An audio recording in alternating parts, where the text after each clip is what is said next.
curve. It is also called a bell-shaped curve. Notice how it kind of looks like a bell.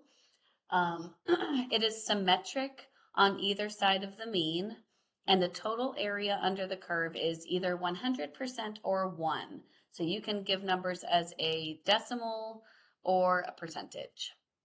All right, so here is our normal curve. So if we have the mean right in the middle, then every time we go one standard deviation away from the mean, you'll see we've added 1 and subtracted 1.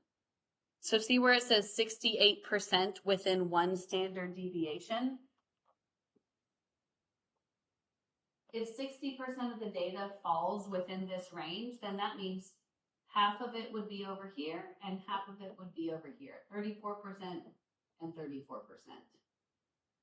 If we go 2 standard deviations above and below the mean, now 95% of the data will fall within 2 standard deviations of the mean. Okay, so 95 falls within this interval. Let's take the 68 we've already put in there. What is that? 27%. So let's split that in half. And what is that? 13 and a half. So 13.5% falls here and here. Okay, then if we go 3 standard deviations away from the mean, 99.7% of the data falls within that range. Okay, so between 99.7 minus 95 would be 4.7. So if we split that in half on either side, that would be 2.35%.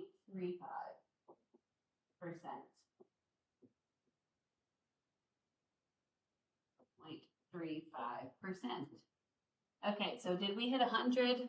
No, we actually have a little bit left over. So if between the 3 standard deviations above and below the mean is 99.7% of the data, then we missed 0.3%.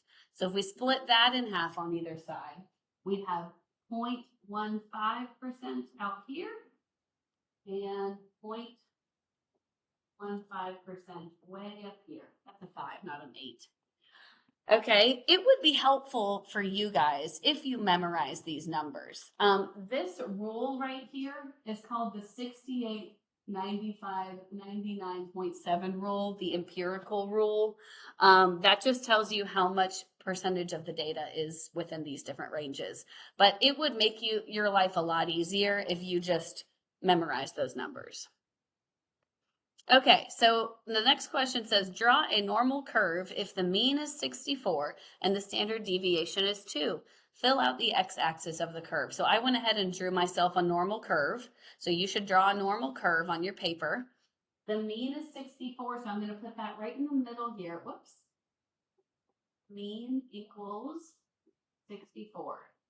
And we want to go 3 standard deviations above and 3 below.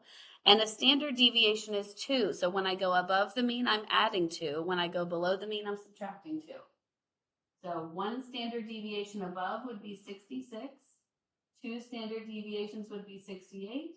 And 3 standard deviations would be 70. Try to make those about where they should be, evenly spaced. Now if I'm going below the mean, I've got 1 about right there. That would be at 62. This one would be at 60. And this one would be at 58. Okay, so if you're asked to draw a normal curve, this is what I'm looking for. I'm looking for the mean and then 3 standard deviations above and below the mean. All right, give the area under the normal curve represented by the shaded region. If you have these numbers memorized, then we can just figure out what goes in that shaded region. You can look back at your notes here. Let's see, what 2 numbers would we have there? Was that the 13.5 and the 2.35? Here we go. This one is 13.5 and 2.35. So if we add those together, we get 15.85%. There we go. That's the area under the normal curve. You can give that as a percentage. You could also say it is 0.1585. Okay, a normal distribution has a mean of 18 and a standard deviation of 3. Find the probability that a randomly selected x value from the given distribution is in the interval. I think I'm going to move this. Let's move this down a hair. I need a little space here to write my numbers. Okay, so here's my normal distribution. We said the mean is 18. Standard deviation is 3. So I'm going to say, okay, the next one would be 21, then 24, then 27. And the other way would be 15, then 12, then 9. Okay, so I want to know how, find the probability that a randomly selected x value is in the interval between 12 and 18. So 12 and 18, that would be from here up to here. So now I need to go back to that little chart I made earlier and see what numbers am I adding together to get that.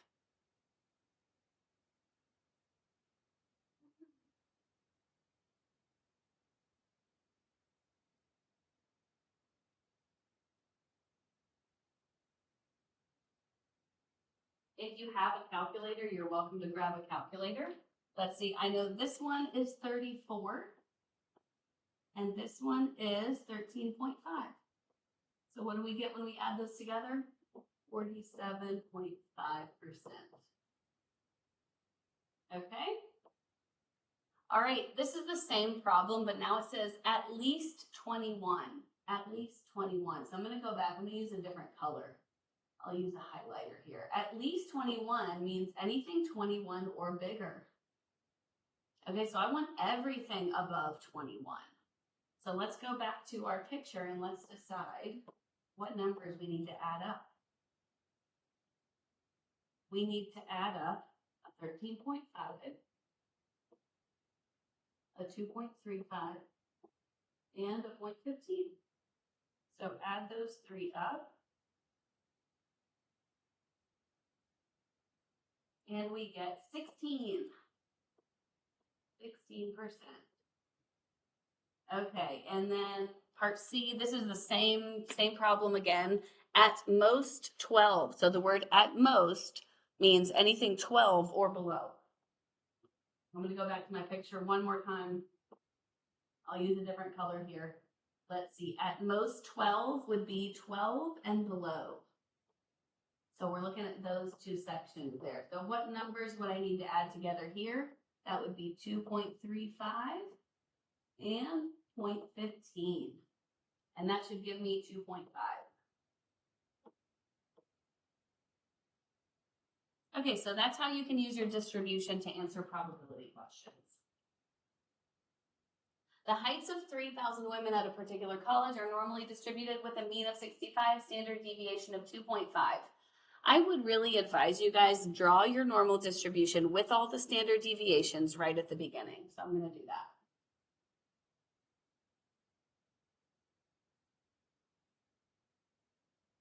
So we have a mean of 65, standard deviation of 2.5. So let's see, my next number would be 67.5. Next would be, can't do math right now, 70. And then we'd have 72.5. Okay, going the other direction would be 62.5, 60, and 57.5. Okay, about what percentage of college women have heights below 70? So below 70 is going to be anything from here over. Okay, we are welcome to add up all of those numbers. There might be an easier way though. If you think about the whole picture, what percentage does it all add up to? It all adds up to 100, right? Well, wouldn't it be easier if I just subtracted off those two higher ends? So I could do 100 minus 0.15 minus 2.35. That might be faster in this case.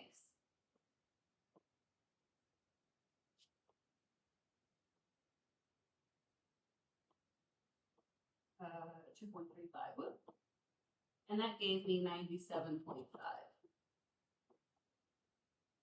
Okay, About how many of the college women have heights between 60 and 65 inches? All right, notice the last question said what percentage. Now it says how many. That's looking for a number of college women. So first thing I'm going to do is let's find the percentage of them that are between 60 and 65. So 60 to 65 is going to be right in here.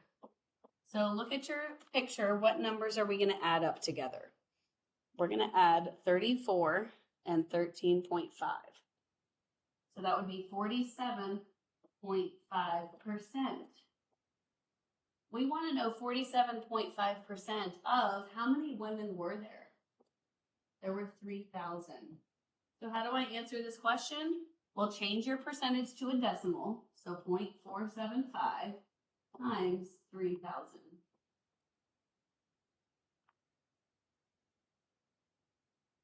And that should give you 1,425. That's how many women. So be careful that you're paying attention to what they're actually asking you. All right, the height's at 3,000. Oh, this is the same problem here. What is the probability that a woman in this college would have a height less than 71 inches? Okay, so let's go back. Look for 71. Ooh, that's a problem, isn't it? Why is this a problem? I don't see 71 as one of my numbers. Okay, so here's where you're going to need your calculator. So everyone needs a calculator in front of them right now.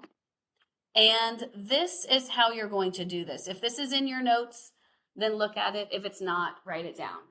If it's not on the curve, here's what we're going to do. We're going to go to second vars, and we're going to go down to number 2, normal CDF. It's going to ask you for a lower bound, an upper bound, and do we know what those two symbols mean? That mu symbol is talking about the mean. We've seen X bar as the mean. This is also the mean. And that sigma we learned yesterday, that is the standard deviation. So this is what you're going to be listing in there, and then press enter, and it will then tell you the percentage. If they want a number that is like, everything below a certain number or everything above a certain number, then we're going to use one of these really, really big or really, really small numbers for our upper or lower bound. And I think we have an example of that. So, actually, you know what? Let's go back and do this problem now. Okay, so it says a height less than 71 inches. So let's go back to my picture for a second. Less than 71, here's 71. So I want my lower bound to be way over here.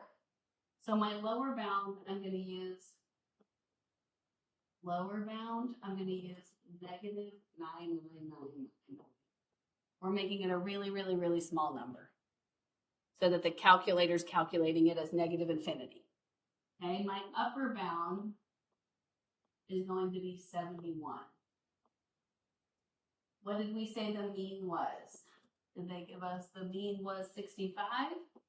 And the standard deviation is 2.5. So type that in your calculator. Second vars, normal CDF.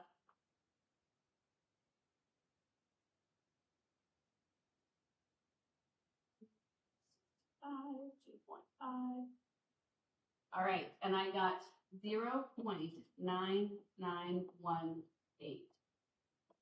Okay, so 99.18% of women are below 71 inches. Okay? All right, I think we got one more. A particular leg bone for a dinosaur fossil has a mean length of 5 feet. I'm going to put that on here. Standard deviation of 3. Okay, so I'm going to go 8, 11, 14, minus 3. Oh, wow. Do you guys see what I just did? It says a mean length of 5 feet. I was like, how are we about to go into the negatives? And then it says the standard deviation is in inches. Okay, so what is 5 feet in inches? That would be 60. Okay, so word to the wise, pay attention to units. 60, okay, now we can add 63, 66, 69, This makes more sense. 57, 54, 51. Okay. What is the probability that a leg bone is less than 62? So sometimes I like to just draw. Okay, 62 is about right here, right? That's not on one of my intervals. So I'm going to have to use a calculator for this. So again, we're going to do normal CDF. What is the lower bound going to be? I want everything less than 62. Oops. Try to use a highlighter. Less than 62. We're going to negative a million. So negative 99999. Upper is 62. Mean was 60. Standard deviation is 3.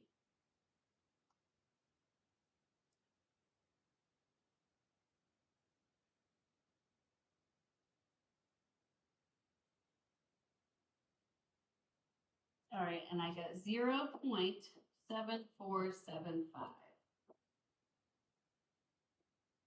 All right, and last one. The weight of chocolate bars from a particular chocolate factory has a mean of 8 ounces. 8. Standard deviation of 0.1. What is the percent that a randomly selected bar is between 7.85 and 8.15? I can go ahead and I can draw the rest of the standard deviations, but I already know that those numbers don't fall on the pretty lines that I would create because I'm going by 0.1 and I want to know between 7.85 and 8.15. Okay, those aren't one standard deviation above and below, but this one is showing you that we have an upper and a lower bound. So we're not going to be using 9999 or negative 9999. Our upper bound, or sorry, lower bound this time is 7.85. Upper is 8.15. Mean is 8.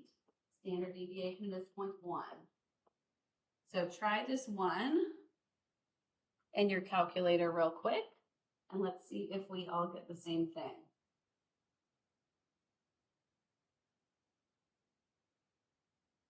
I got 0.866. There we go. Okay, that's everything for today, and I will see you guys tomorrow.